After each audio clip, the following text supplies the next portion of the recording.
Assalamualaikum semuanya. Bagaimana kabar kalian? Semoga selalu diberi kesehatan dan dimudahkan rezekinya oleh Allah. Amin ya robbal alamin.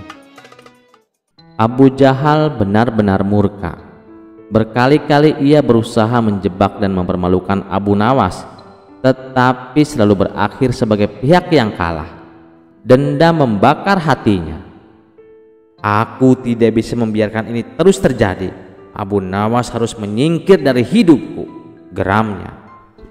Dengan penuh amarah ia pergi ke dalam hutan menemui dukun sakti yang konon bisa mengirim santet paling berbahaya. Tuan, aku ingin Abu Nawas celaka. Buat dia tidak bisa lagi menghinaku di depan orang banyak, ujar Abu Jahal. Dukun itu tersenyum licik. Tenang, aku akan mengirim santet yang tak bisa dilawan. Makhluk ini akan memasuki rumahnya dan membuatnya sakit seumur hidup. Dia akan merintih kesakitan setiap malam sampai ajal menjemputnya. Mendengar itu Abu Jahal tertawa puas.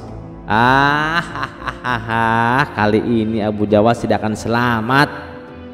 Malam itu juga dukun sakti itu mulai meramal mantra, membakar kemenyan, dan memanggil makhluk gaib.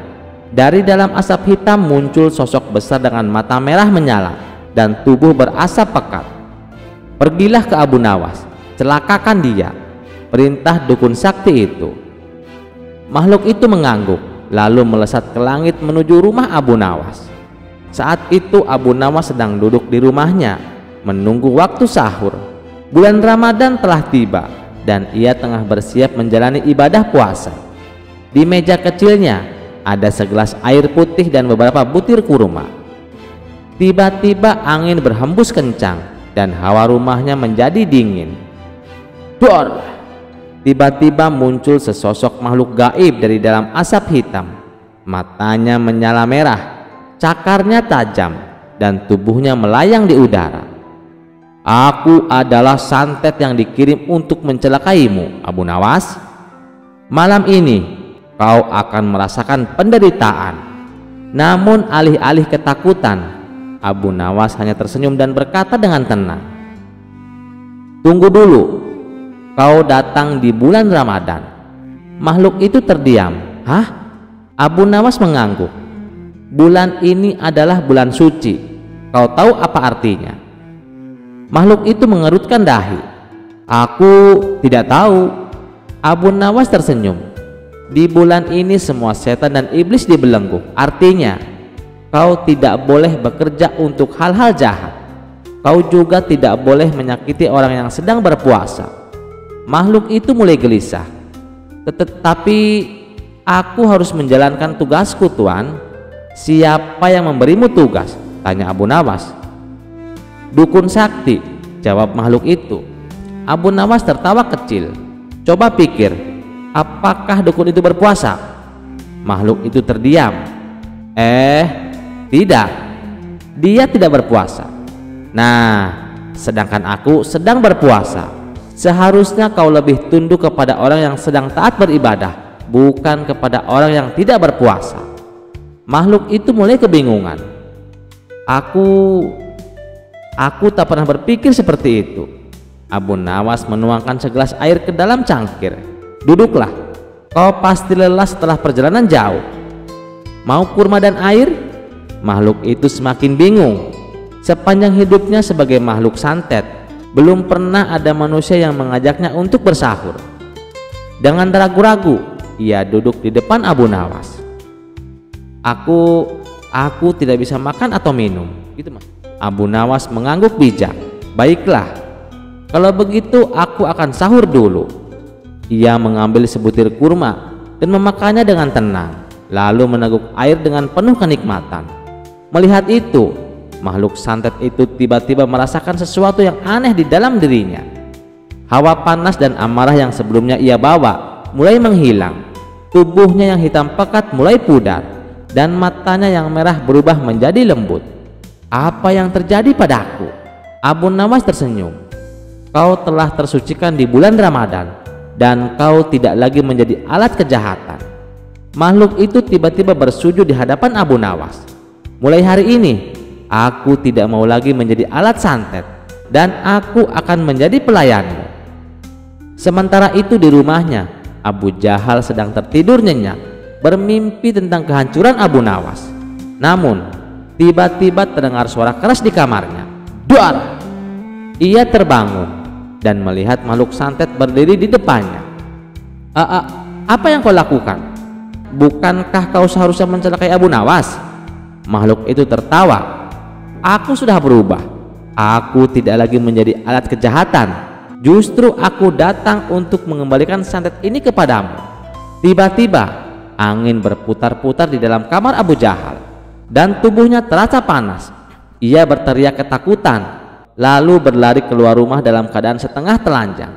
Para warga yang sedang sahur melihatnya dan tertawa. "Ada apa Abu Jahal? Kenapa kau berlari seperti itu?" Abu Jahal gemetar. Santet itu kembali kepadaku." Orang-orang hanya menggeleng-geleng kepala. Itulah akibatnya kalau tidak belajar dari kesalahan. Sementara itu di rumahnya, Abu Nawas hanya tersenyum melihat ke arah bulan dan berkata, "Di bulan suci, yang tulus akan menang dan yang jahat akan terkena balasannya sendiri." Sejak hari itu, Abu Jahal kapok dan tidak pernah lagi mencoba mencelakai Abu Nawas. Sementara itu, makhluk santet yang telah bertobat tetap tinggal bersama Abu Nawas, membantunya dengan berbagai pekerjaan dan tidak lagi menjadi alat kejahatan. Kisah selanjutnya. Suatu hari, Abu Nawas memutuskan untuk pergi ke sebuah kota jauh untuk urusan yang tidak kalah penting dari sekedar mencari ilmu. Dengan langkah penuh semangat, ia berjalan menyusuri jalan setapak sambil bersendandung riang. Namun, perjalanan jauh itu membuat kakinya lelah dan tubuhnya letih. Ketika hari mulai beranjak siang, Abu Nawas memutuskan untuk beristirahat di bawah sebuah pohon besar di tengah hutan. Angin sepoi-sepoi membuat matanya semakin berat, hingga akhirnya ia tertidur pulas. Namun saat terbangun, suasana di sekelilingnya sudah berubah. Hari sudah gelap gulita dan suara-suara binatang malam mulai terdengar nyaring. Abu Nawas merasa bingung dan sedikit cemas. "Wah, bagaimana ini? Hari sudah malam dan aku masih di tengah hutan," gumamnya. Ia pun berdiri dan mengamati sekelilingnya. Dari kejauhan tampak cahaya dari beberapa rumah yang menyala redup. "Syukurlah ada kampung di dekat sini," ujarnya dengan lega. Dengan langkah hati-hati, Abu Nawas berjalan menuju kampung itu. Sesampainya di sana, ia mendapati kampung tersebut tampak sunyi, namun cukup terang oleh lampu minyak. Abu Nawas mengetuk pintu salah satu rumah. Seorang wanita membuka pintu dan tersenyum ramah. "Silahkan masuk, Tuan. Anda pasti lelah." "Terima kasih, Bu," kata Abu Nawas sambil tersenyum sopan. Setelah masuk, wanita itu menawarkan makanan dan minuman. Sambil makan, Abu Nawas pun bertanya, "Apa nama kampung ini, Bu?" Wanita itu menjawab sambil tersenyum samar, "Ini adalah kampung janda, Tuan. Semua wanita di sini adalah janda." Abu Nawas tersedak mendengar jawaban itu. "Oh, jadi kampung ini hanya dihuni oleh janda?" Wanita itu mengangguk. "Benar, Tuan. Dan ada satu peraturan di sini, Tuan. Setiap pria yang datang ke kampung ini harus menikahi salah satu dari kami sebelum ia diizinkan pergi." Abu Nawas terperanjat. Ia merasa seperti masuk ke dalam sebuah jebakan. Bagaimana bisa ia menikah hanya karena kebetulan bermalam di sini? "Wah, gawat," pikir Abu Nawas. "Aku harus mencari cara untuk keluar dari sini tanpa harus menikah." Abu Nawas pun berpikir keras semalaman. Keesokan paginya, para janda sudah berkumpul di depan rumah, menunggu Abu Nawas keluar. Mereka siap untuk memilih Abu Nawas sebagai suami. Dengan tenang, Abu Nawas keluar dan tersenyum lebar. "Wahai ibu-ibu sekalian, Aku merasa sangat terhormat sudah diizinkan menginap semalam. Dalam hati Abu Nawas, hatinya deg-deg ser melihat para janda yang sangat cantik-cantik sekali. Namun Abu Nawas sudah berjanji kepada istrinya, dia hanya akan menikah sekali seumur hidup dan akan setia kepada istrinya sampai mati. Salah seorang janda menyahut. Tuan Abu Nawas menyapa dengan ramah dan sangat lembut. Tuan bisa memilih salah satu dari kami para janda untuk dijadikan istri Tuan. Lalu Abu Nawas menjawab, ibu-ibu, sebelum aku menikahi salah satu dari kalian, aku harus menjalankan ritual khusus yang diwariskan oleh keluargaku. Para janda terheran-heran. Ritual apa itu? Tanya salah satu dari mereka. Abu Nawas menjawab dengan serius, aku harus berlari keliling kampung 3 kali sambil meneriakkan doa khusus. Jika aku berhasil menyelesaikan ritual ini, barulah aku bisa menikah. Para janda merasa tidak ada yang aneh dengan permintaan itu dan mereka menyetujuinya. Abu Nawas pun mulai berlari. Sambil berlari, ia mengucapkan doa keras-keras. Namun, sebenarnya ia mulai mempercepat langkahnya. 1 putaran selesai, ia semakin cepat. 2 putaran selesai, ia seperti angin. Dan saat memulai putaran ketiga, tiba-tiba Abu Nawas langsung lari ke arah hutan. Wahai para ibu-ibu, tunggu aku di sini. Aku akan segera kembali, teriaknya sambil berlari kencang. Para janda sadar bahwa mereka telah dikelabui oleh Abu Nawas. Mereka hanya bisa saling pandang dengan wajah yang penuh kekesalan. Kisah selanjutnya. Suatu hari Abu Nawas memutuskan untuk berkunjung ke sebuah desa yang terkenal akan kecantikan para jandanya. Maka ketika Abu Nawas tiba di desa itu, para janda langsung berkumpul, berbisik-bisik dan melirik Abu Nawas penuh harapan. Aku harus menikahi Abu Nawas, kata janda Ratna sambil memutar-mutar kerudungnya. Tidak bisa, hanya aku yang pantas untuknya, kata janda Surti dengan penuh semangat. Aduh, kalau aku dapat Abu Nawas, hidupku pasti beruntung, seru janda Maryam sambil menepuk-nepuk pipinya. Dalam sekejap suasana desa menjadi heboh. Mereka semua berusaha memikat Abu Nawas. Ada yang membawa hidangan lezat, ada yang menyanyi merdu, bahkan ada yang mencoba meramal garis tangannya. Abu Nawas hanya tersenyum dan geleng-geleng kepala, bingung dengan semua perhatian itu. Karena persaingan semakin panas, para janda memutuskan untuk mengadakan rapat desa. Mereka sepakat bahwa Abu Nawas harus memilih salah satu dari mereka. Abu Nawas pun diundang sebagai tamu kehormatan. Abu Nawas, kata janda Ratna, pilihlah aku pandai memasak. Aku lebih baik Abu Nawas, kata janda Surti, dan aku rajin dan sabar. Janda Maryam tak mau kalah. Kalau aku Abu Nawas, aku bisa bercerita dan membuatmu tertawa sepanjang hari. Abu Nawas berpikir keras. Ia menatap semua janda yang penuh harap. Jika ia memilih satu, yang lainnya pasti kecewa. Jika ia menolak semua, ia bisa-bisa jadi musuh bersama. Maka seperti biasa, Abu Nawas pun mendapatkan ide cemerlang. Abu Nawas berdiri menarik napas panjang dan berkata, wahai janda-janda yang baik hati, kalian semuanya istimewa. Tapi aku punya syarat khusus untuk memilih istri. Apapun syaratnya, kami siap, seru mereka serempak. Abu Nawas tersenyum licik, kemudian berkata, siapa di antara kalian yang bisa memasukkan benang ke dalam jarum sambil menutup mata dan menari seperti bebek? Para janda terdiam, lalu mulai saling melirik sambil menahan tawa. Aku coba dulu, kata janda Ratna. Ia mengambil jarum dan benang, menutup mata, lalu mulai menari sambil bergoyang-goyang seperti bebek. Tapi tak lama kemudian ia tersandung kursi dan hampir jatuh.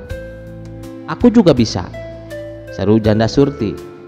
Ia mencoba hal yang sama, tapi benangnya malah menyangkut di rambutnya sendiri. Janda Maryam tak mau kalah. Ia menutup mata, mulai menari, dan bukannya memasukkan benang ke dalam jarum, malah menusuk jari sendiri. "Aduh, jarum ini lebih jahat dari mantan suamiku." Semua orang tertawa terpingkal-pingkal, termasuk Abu Nawas. Setelah tawa reda, Abu Nawas berkata sambil mengusap air mata, "Wah, kalian semuanya memang hebat. Tapi sepertinya lebih baik aku jadi teman kalian saja. Lagi pula, kalau jadi suami kalian, aku pasti harus belajar menari bebek setiap hari." Para janda akhirnya tertawa dan setuju. Mereka senang karena walaupun tidak mendapatkan Abu Nawas sebagai suami, setidaknya mereka mendapatkan tawa dan kenangan yang sangat lucu. Sejak itu Abu Nawas menjadi sahabat baik mereka dan selalu disambut hangat setiap kali Abu Nawas berkunjung. Kisah selanjutnya. Suatu malam di bulan Ramadan, Abu Nawas sedang menikmati udara sejuk di halaman rumahnya. Ia baru saja menyelesaikan sholat taraweh dan duduk santai sambil menikmati segelas air. Malam begitu tenang, hanya terdengar suara jangkrik yang bersenandung. Tiba-tiba terdengar suara gaduh dari dalam rumahnya. Abu Nawas segera bangkit dan mengintip dari balik pintu. Ia melihat seorang lelaki tengah mengendap-endap memasukkan perhiasan dan uang ke dalam kantongnya. Abu Nawas tersenyum dan berkata dalam hati, "Wah, ada tamu tadi undang rupanya. Tapi mari kita bersenang-senang dulu." Abu Nawas pun pura-pura batu keras.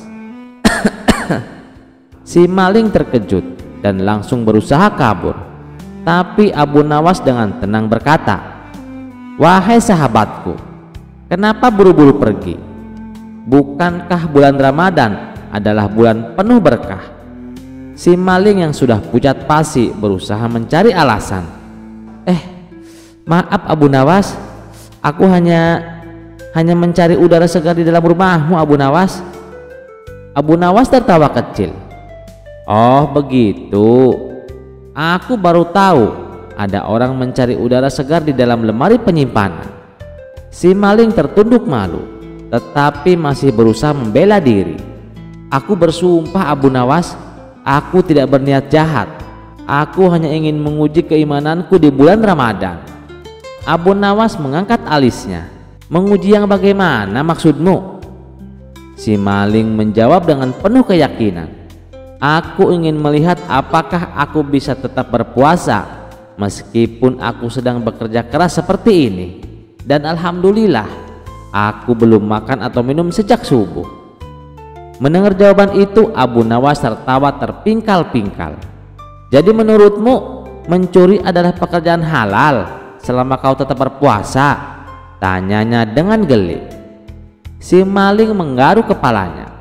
"Ya begitu, setidaknya aku tidak membatalkan puasaku." Abu Nawas pun mengajak maling itu duduk. "Baiklah, kalau kau benar-benar ingin berpuasa dengan baik, kau juga harus menghindari perbuatan dosa. Apa kau tahu bahwa puasa bukan hanya menahan lapar dan haus, tetapi juga menahan diri dari perbuatan buruk seperti mencuri?" Si maling menunduk, wajahnya semakin memerah. "Aku tahu Abu Nawas, tapi aku sedang kesulitan. Bahkan aku tidak punya uang sepeser pun untuk membeli makanan berbuka." Abu Nawas tersenyum lembut. "Kalau begitu, mengapa kau tidak bekerja dengan jujur? Allah sudah menjamin rezeki bagi setiap orang. Jika kau bersabar dan berusaha dengan cara yang halal, insya Allah kau akan mendapatkan berkah yang lebih besar daripada hasil mencuri." Si maling akhirnya menghela napas panjang. "Kau benar Abu Nawas, aku menyesal. Aku akan mengembalikan semua yang telah kuambil." Abu Nawas mengangguk puas. "Bagus. Sebagai hukuman, Aku akan membawamu ke masjid setiap malam agar kau bisa lebih banyak belajar tentang agama. Dan sebagai hadiah karena sudah bertaubat, aku akan memberimu makan untuk berbuka puasa setiap hari. Dan sebagai hadiah karena sudah bertaubat, aku akan memberimu makan untuk berbuka puasa setiap hari. Si maling menangis haru. Terima kasih Abu Nawas, aku berjanji tidak akan mencuri lagi. Keesokan harinya Abu Nawas membawa si maling ke pasar dan mencarikannya pekerjaan halal. Dari hari itu si maling berubah menjadi orang yang jujur dan rajin beribadah. Dan setiap malam mereka berbuka puasa bersama dengan penuh kebahagiaan. Sejak saat itu, maling yang bertobat itu menjadi salah satu murid Abu Nawas yang paling tekun. Dan Abu Nawas, ia tetap menjadi orang yang bijak yang selalu membawa tawa dan pelajaran berharga bagi banyak orang. Kisah selanjutnya. Pada suatu pagi raja mengajak Abu Nawas berjalan-jalan di padang pasir. Para pengawal dengan sigap telah menyiapkan 2 ekor unta yang gagah untuk mereka tunggangi. Sang raja melirik Abu Nawas dan berkata, "Naiklah Abu Nawas." Tanpa ragu, Abu Nawas menaiki untanya dengan hati-hati. Ia berusaha menjaga keseimbangan agar tidak mendahului baginda raja. Baginya, etika di hadapan penguasa adalah hal yang paling penting. Di tengah perjalanan, sang raja memecah keheningan dengan sebuah pertanyaan. "Abu Nawas, apakah kau sudah menikah?" "Iya baginda," jawab Abu Nawas dengan sopan. Sang raja mengangguk lalu bertanya lagi, "Dengan perawan atau janda?" "Dengan janda baginda," jawab Abu Nawas tanpa ragu. Raja mengerutkan kening, merasa heran dengan pilihan sahabat cerdiknya itu. "Mengapa tidak menikahi seorang perawan saja? Engkau bisa bermain dengannya dan ia bisa bermain denganmu."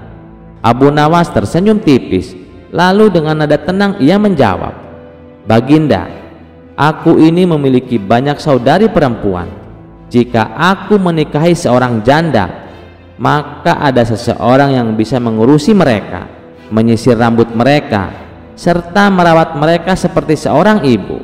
Sedangkan seorang gadis perawan biasanya lebih senang bermain-main, berbeda dengan seorang janda yang telah memahami pahit manisnya kehidupan berumah tangga."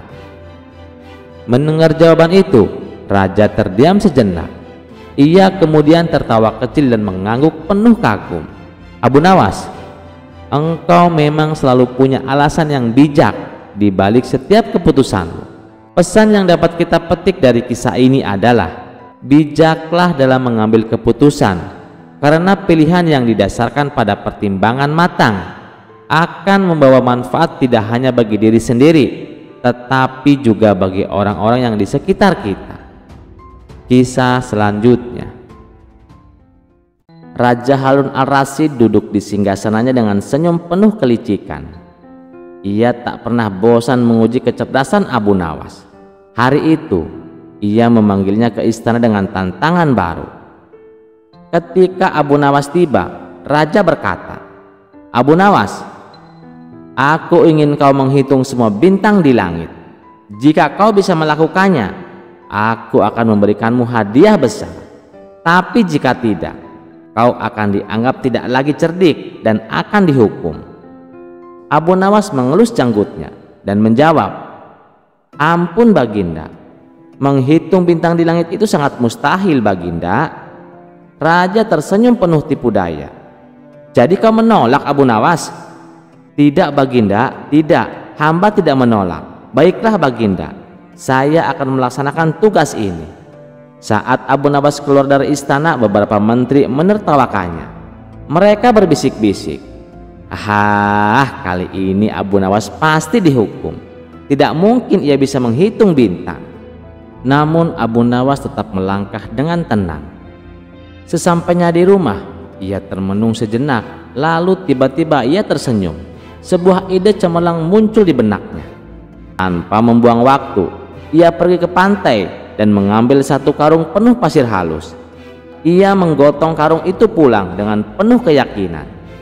Keesokan harinya Abu Nawas kembali ke istana dengan membawa kantong berisi pasir. Semua orang di istana menatapnya dengan penuh rasa penasaran. Raja menatapnya dengan sinis. "Abu Nawas, apakah kau sudah melaksanakan tugas yang aku berikan?" Abu Nawas tersenyum lebar. "Tentu saja sudah, Baginda." Raja mengangguk. "Lalu, berapa jumlah bintang di langit?" Dengan penuh percaya diri, Abu Nawas meletakkan kantong berisi pasir di hadapan raja. "Baginda, semua bintang di langit ada di dalam karung ini." Semua orang terkejut dan mulai berbisik-bisik. Raja pun segera membuka karung tersebut dan ternyata isinya hanyalah pasir. Seketika wajah raja berubah merah padam. "Apa-apaan ini, Abu Nawas? Ini hanya sekarung pasir," bentak raja dengan marah. Abu Nawas tetap tenang dan menjawab, "Benar, Baginda, pasir yang ada di dalam karung ini jumlahnya sama dengan jumlah bintang di langit.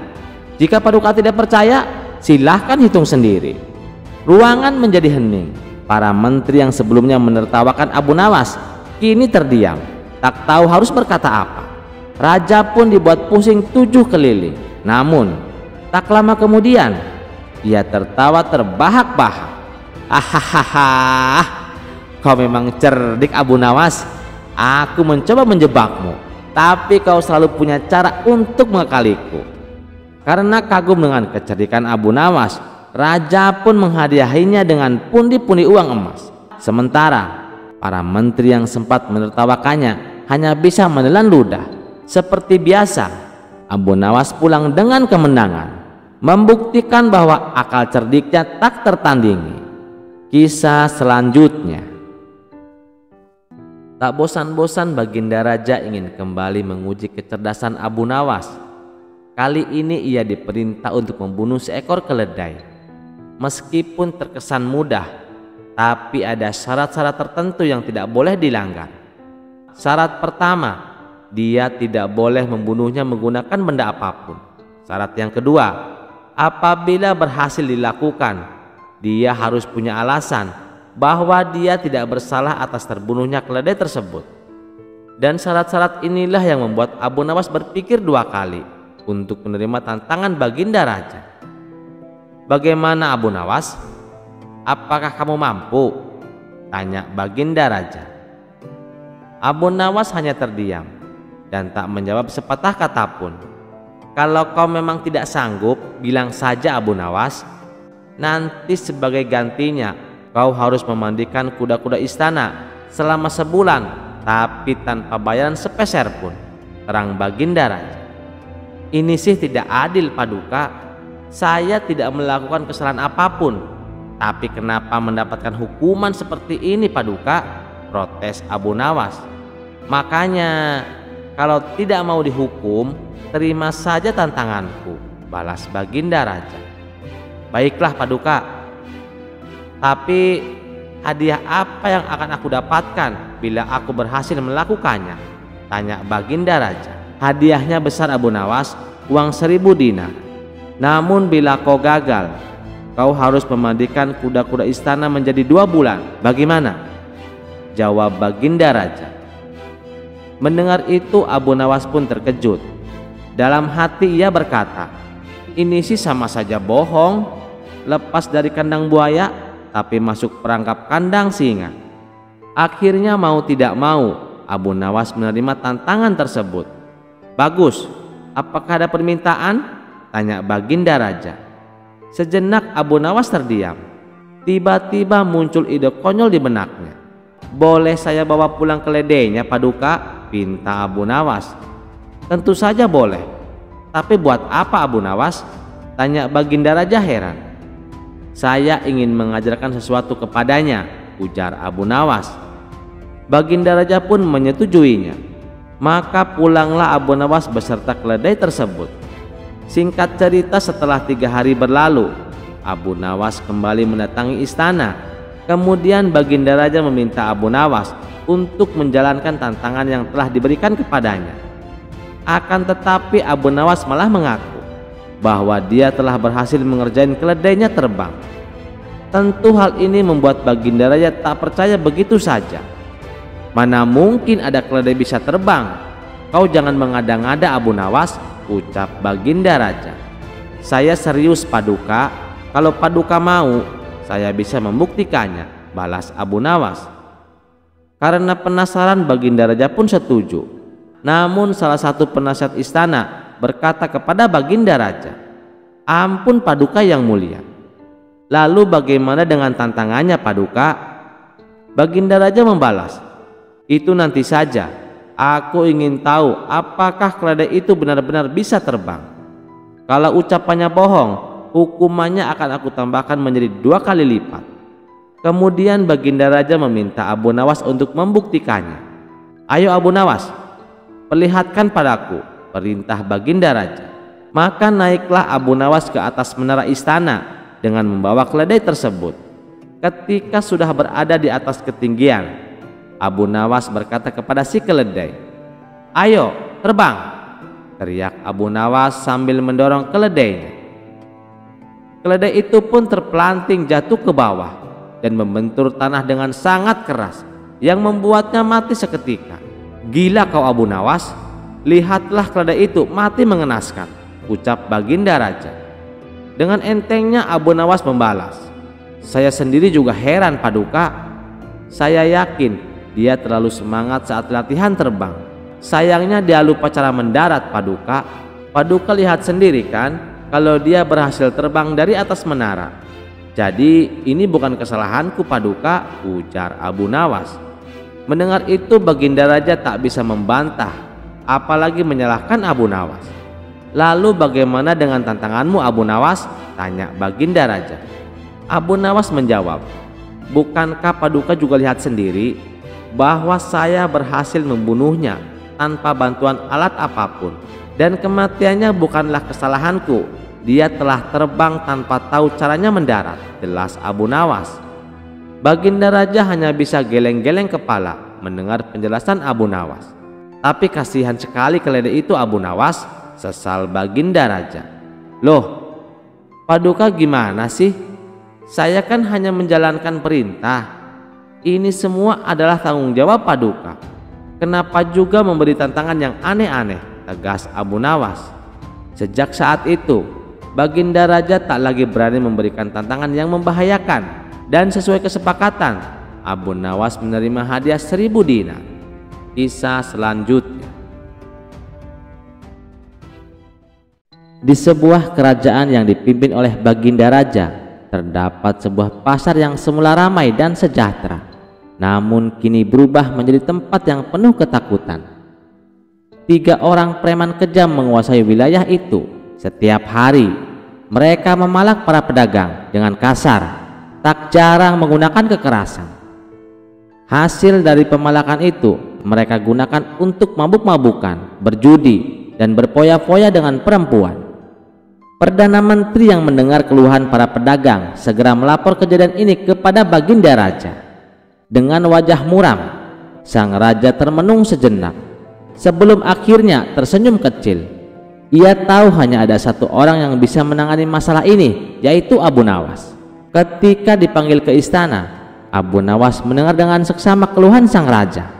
"Abu Nawas, aku ingin kau menyingkirkan preman-preman ini," titah Baginda Raja. Abu Nawas tersenyum penuh percaya diri. "Serahkan masalah ini kepada hamba Baginda." Dengan berpakaian sederhana dan sikap santun, Abu Nawas menuju pasar tempat ketiga preman itu beraksi. Saat tiba, ia mendekati mereka dan memperkenalkan diri. Dengan ramah dan santun, ia berbicara tentang banyak hal, politik, ekonomi, bahkan agama. Preman-preman yang semula kasar itu merasa heran dengan kehadiran pria yang begitu sopan namun asik diajak bicara. Lambat laun mereka merasa nyaman berbincang dengan Abu Nawas. Tak hanya itu, Abu Nawas juga menraktir mereka makan, minum, dan rokok. Ia bergaul dengan mereka seolah-olah mereka adalah sahabat lamanya. Ketika waktu zuhur tiba, Abu Nawas mengajak ketiga preman itu untuk sholat. Namun mereka menolak mentah-mentah.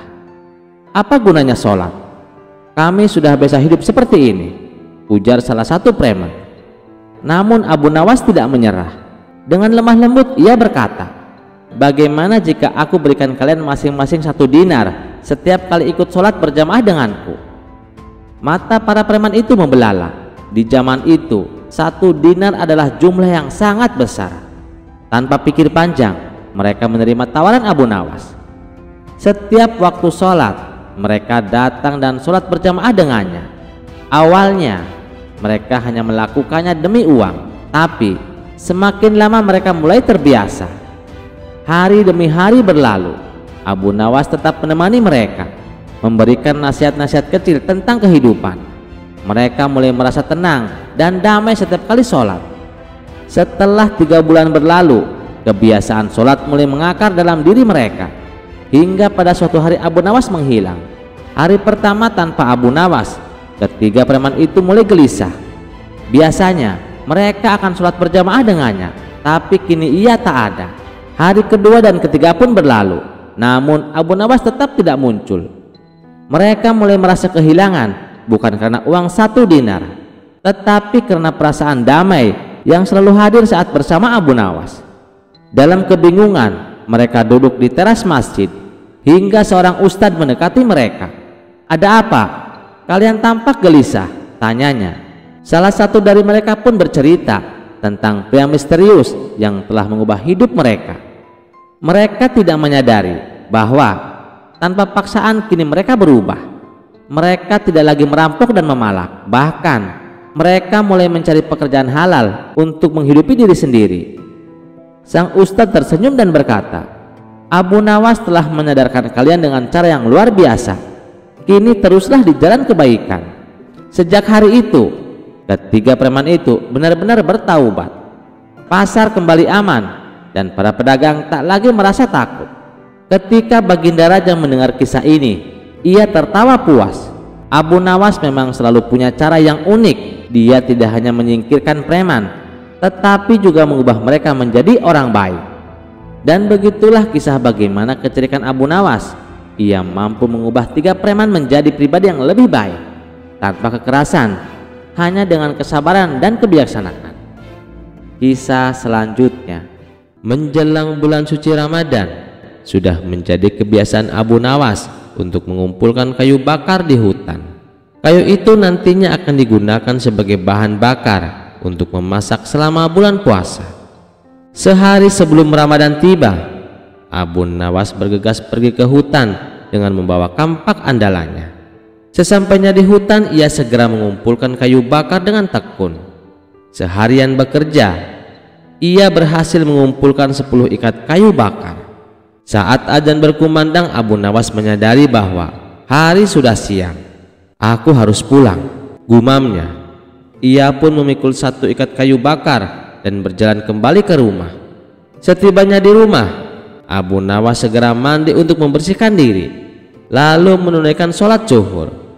Tak ingin pekerjaannya tertunda, ia kembali ke hutan untuk mengambil sisa kayu bakar yang masih tertinggal. Waktu terus berjalan hingga matahari mulai condong ke barat. Saat azan ashar berkumandang, Abu Nawas masih berada di tengah hutan, sehingga ia pun menunaikan sholat ashar di tengah hutan. Menjelang maghrib, ia baru berhasil membawa sebagian besar kayu bakarnya pulang. Namun karena jarak antara hutan dan rumah cukup jauh, masih ada 2 ikat kayu bakar yang tertinggal. Abu Nawas pun tersenyum lelah. Sepertinya aku harus kembali esok pagi, katanya pada diri sendiri. Saat azan maghrib berkumandang, Abu Nawas segera bergegas menuju musola untuk menunaikan sholat berjamaah.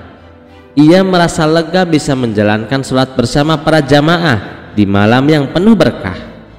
Namun ketika hendak pulang, tiba-tiba ia tersentak. Ia baru menyadari sesuatu yang penting. Besok adalah hari pertama puasa dan ia belum mandi besar serta keramas.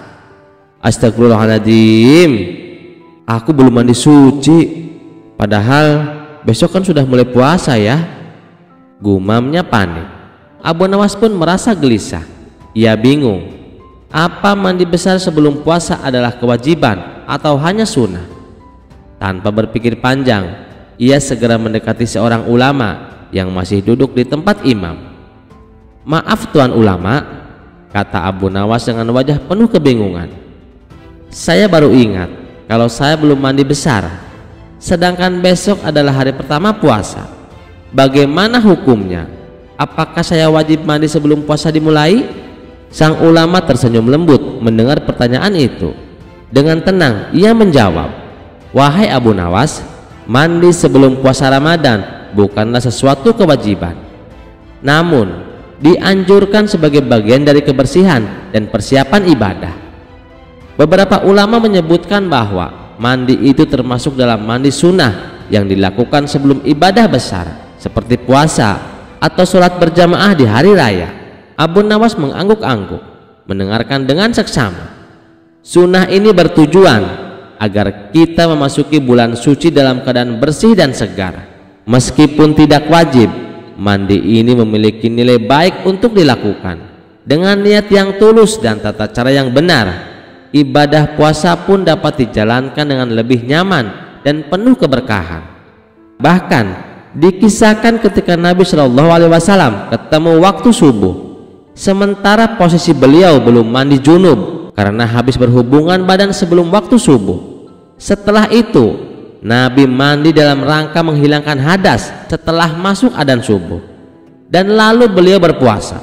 Artinya walaupun sudah masuk waktu subuh, orang belum mandi junub itu tidak mempengaruhi keabsahan puasanya.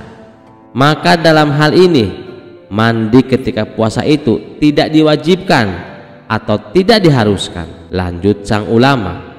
Abu Nawas berpikir sejenak lalu bertanya lagi, "Jadi apakah saya harus mandi besar sekarang juga atau tidak perlu karena sudah masuk waktu maghrib?" Sang ulama tersenyum dan menjawab, "Jika engkau tidak dalam keadaan junub, maka tidak ada kewajiban untuk mandi besar. Namun jika engkau ingin menyambut Ramadan dengan kebersihan dan kesegaran, maka silahkan mandi, itu akan lebih baik." Mendengar penjelasan itu, Abu Nawas menghela napas lega. Ia lalu berkata dengan gaya khasnya, "Kalau begitu aku makan dulu saja baru mandi. Percuma mandi juga, paling-paling nanti bajuku basah kena kuah makanan." Sang ulama dan para jamaah yang mendengar itu pun tertawa. Begitulah Abu Nawas, selalu punya cara unik dalam menghadapi sesuatu. Kisah selanjutnya. Pada suatu hari Abu Nawas merasa dirinya kurang ilmu dan ingin menjadi lebih sakti. Ia mendengar ada seorang pertapa tua yang konon memiliki kesaktian luar biasa. Abu Nawas pun pergi menemui pertapa itu di puncak gunung. Setelah menempuh perjalanan yang cukup jauh dan melelahkan, akhirnya sampai di gubuk kecil tempat pertapa itu tinggal. "Wahai guru, aku ingin belajar ilmu kesaktian," kata Abu Nawas penuh semangat. Sang pertapa mengelus janggutnya dan tersenyum.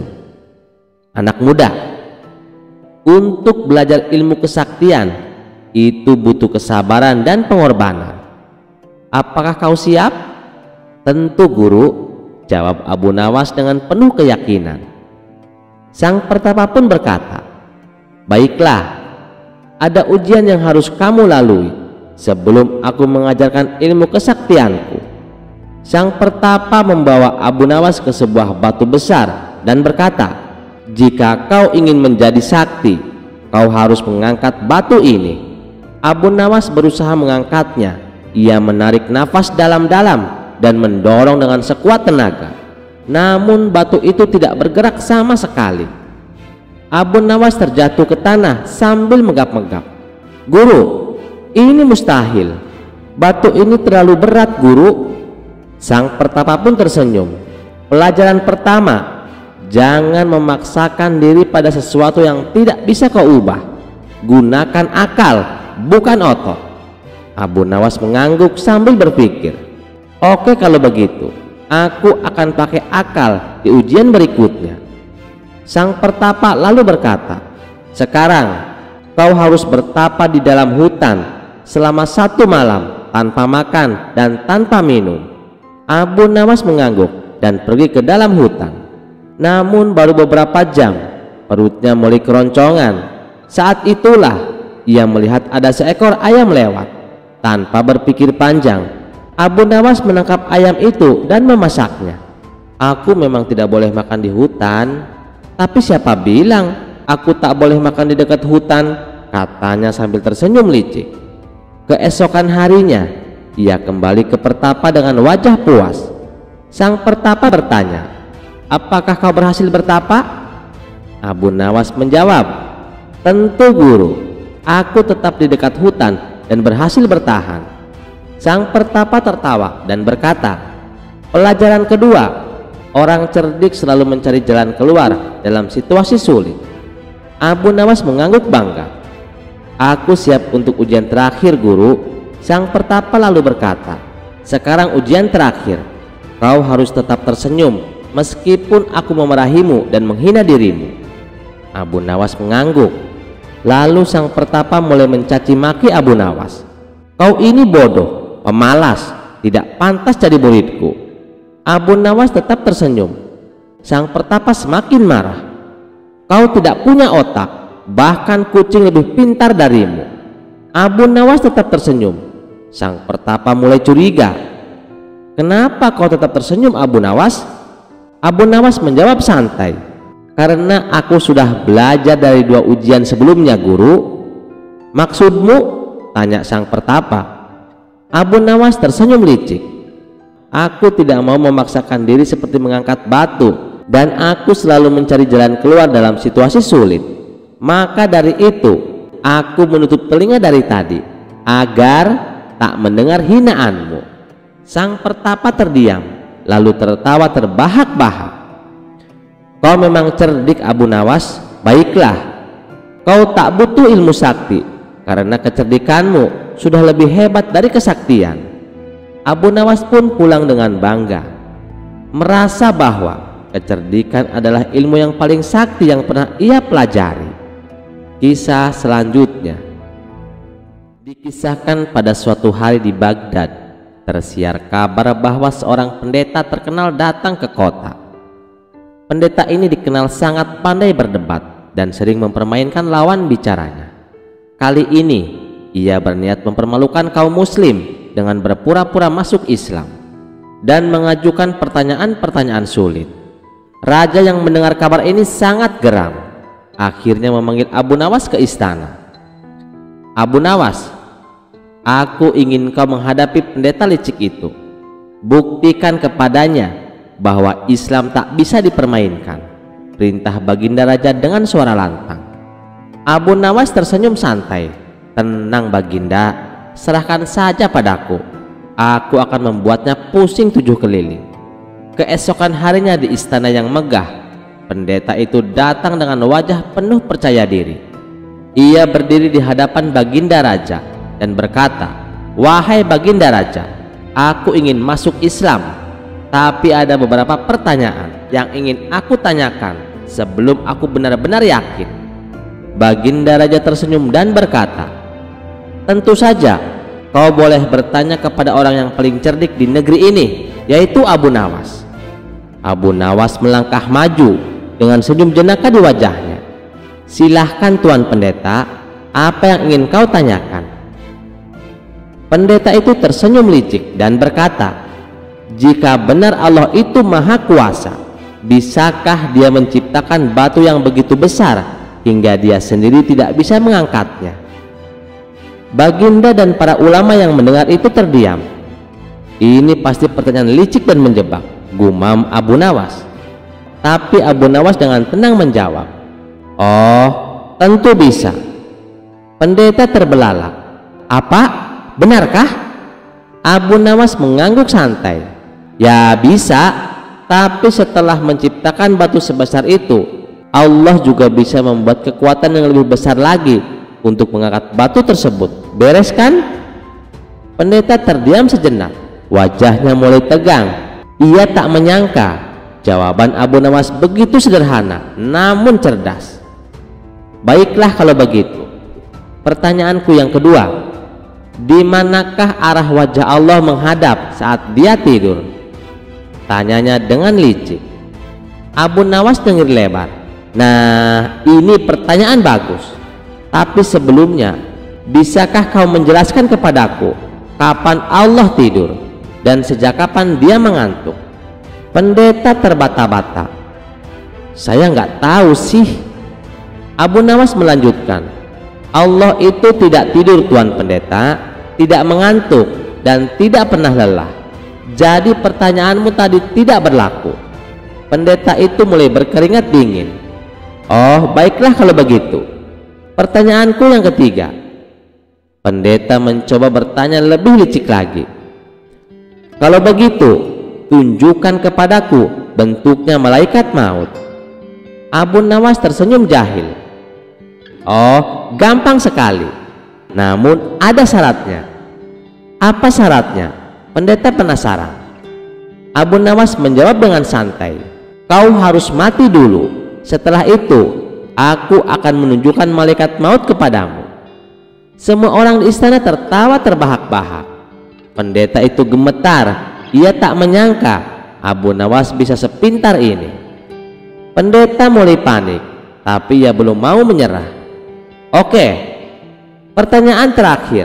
Kalau kau bisa menjawab ini, aku benar-benar akan masuk Islam. Abu Nawas mengangguk. Baik, silahkan. Pendeta menghela napas dalam-dalam. Jika memang surga dan neraka itu ada, coba tunjukkan padaku sekarang. Bawa aku ke sana.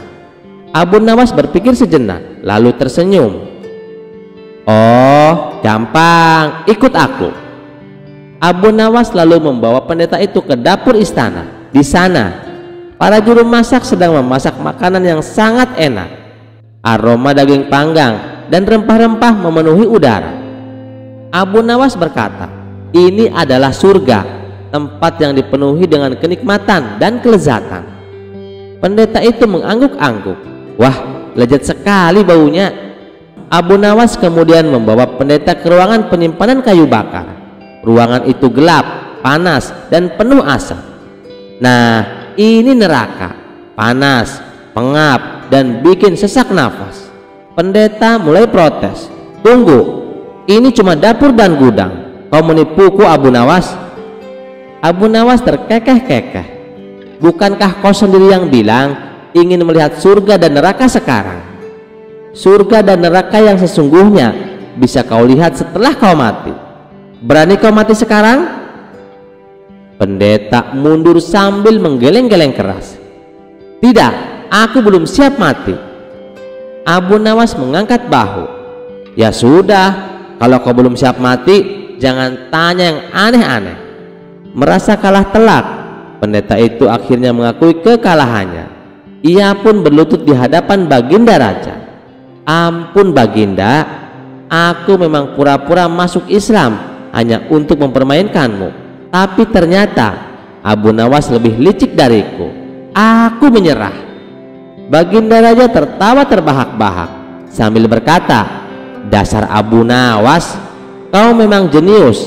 Kau sudah mengalahkan pendeta licik ini tanpa harus marah. Abu Nawas menggaruk kepalanya sambil nyengir. Namanya juga usaha Baginda. Pendeta itu pun akhirnya diusir dari istana dengan wajah merah padam karena malu. Dan sejak itu tak ada lagi yang berani mempermainkan Abu Nawas dengan pertanyaan-pertanyaan yang licik, karena mereka tahu akal licik mereka tak ada apa-apanya dibandingkan dengan kecerdikan Abu Nawas. Kisah selanjutnya. Pada suatu hari di kota Baghdad, seorang pria sombong berkeliaran di pasar dengan suara lantang.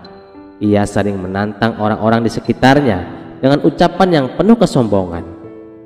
Jika Allah itu benar-benar ada, buktikan padaku. Aku tidak takut padanya. Aku bahkan bisa meminum racun tanpa terluka. Teriaknya membuat banyak orang geram. Namun tak satu pun berani menantangnya. Selain bertubuh besar, bicaranya juga kasar dan menakutkan. Berita tentang pria sombong itu sampai ke telinga Baginda Raja. Baginda Raja yang tidak suka melihat kesombongan segera memanggil Abu Nawas. Abu Nawas, aku ingin kau berdebat dengan pria sombong itu.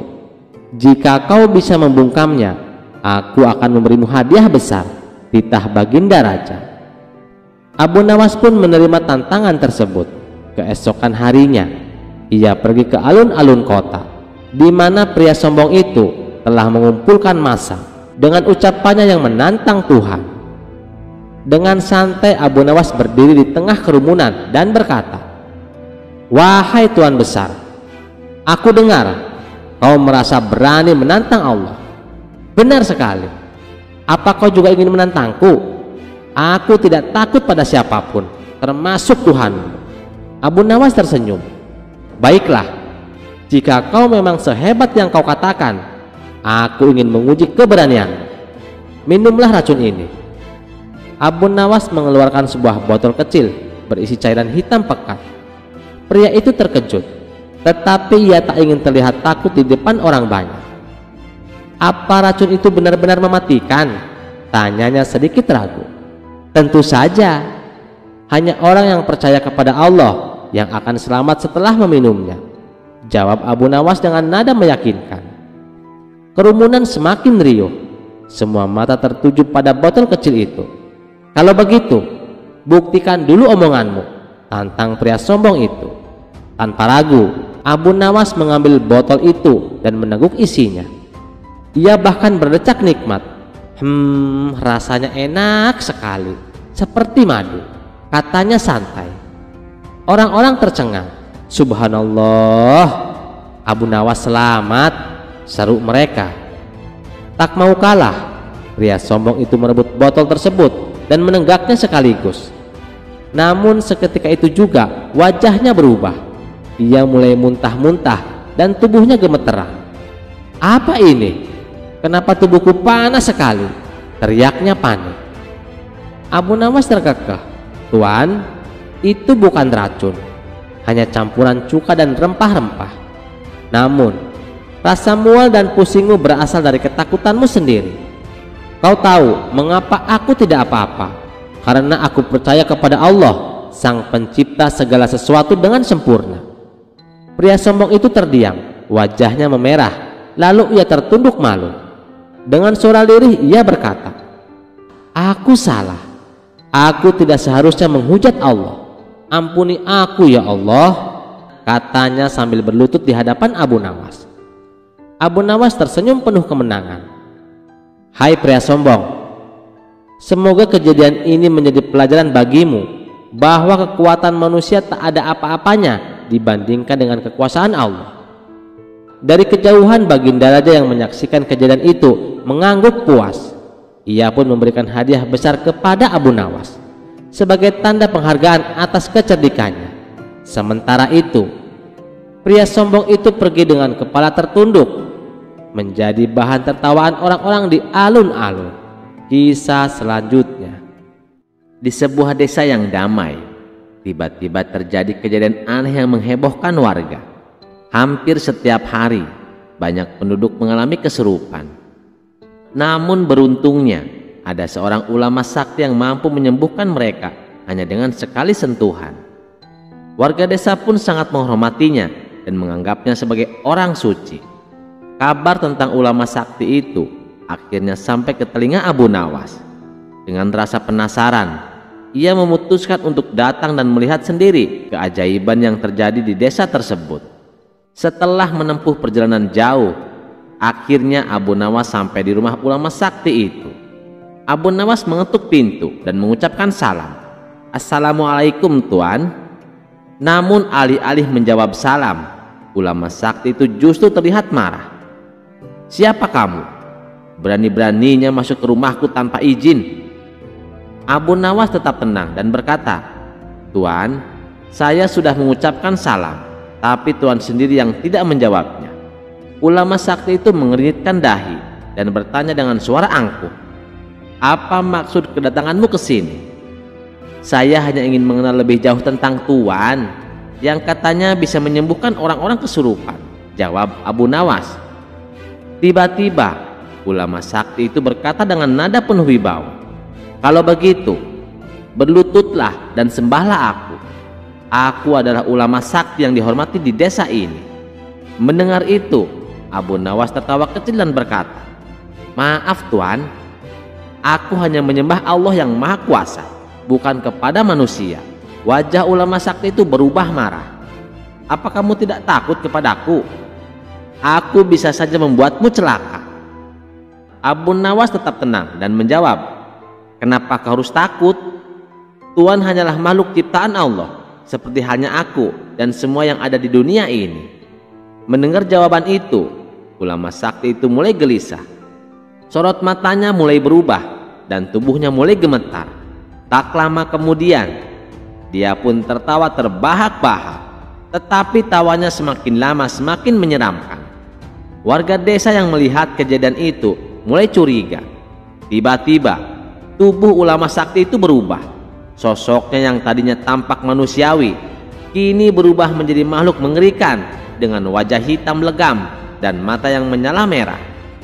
Warga desa berteriak ketakutan dan beberapa dari mereka lari menjauh. Sungguh cerdik kau Abu Nawas. Aku adalah iblis yang menyamar menjadi ulama sakti. Aku ingin menjerumuskan manusia agar menyembahku, tapi kau telah membongkar penyamaranku, kata iblis itu dengan suara menggelegar. Abu Nawas tersenyum dan berkata, Allah telah memberikan akal kepada manusia agar mereka tidak mudah tertipu. Jika kau memang sakti, mengapa kau takut kepada kebenaran? Iblis itu menggertakkan giginya, lalu berteriak marah. Aku menyerah. Aku tidak bisa menipumu Abu Nawas. Setelah berkata demikian, iblis itu menghilang dalam kepulan asap hitam. Warga desa yang menyaksikan kejadian itu segera bersujud dan beristighfar. Mereka sadar bahwa selama ini telah tertipu oleh iblis yang menyamar menjadi ulama sakti. Mereka pun berterima kasih kepada Abu Nawas yang telah menyelamatkan mereka dari tipu daya iblis. Sejak saat itu, tidak ada lagi kejadian kesurupan di desa tersebut dan warga kembali hidup dengan tenang. Sementara itu, Abu Nawas melanjutkan perjalanannya dengan hati yang lapang, mengetahui bahwa sekali lagi ia telah berhasil mengalahkan tipu daya iblis dengan kecerdikannya. Terima kasih sudah mendengarkan cerita ini. Sampai ketemu di cerita selanjutnya. Wassalamualaikum warahmatullahi wabarakatuh.